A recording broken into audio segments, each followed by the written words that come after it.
I'm going to be building an overland style teardrop camper, and this vintage pop-up Coleman camper is going to be the basis for it.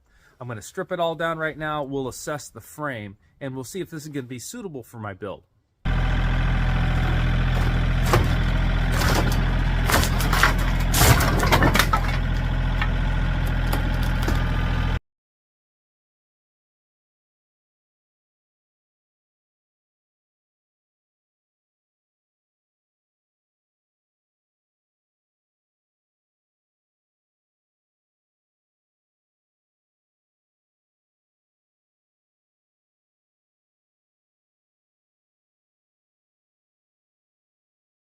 So I'm not sure if this is going to work for me or not, to be honest.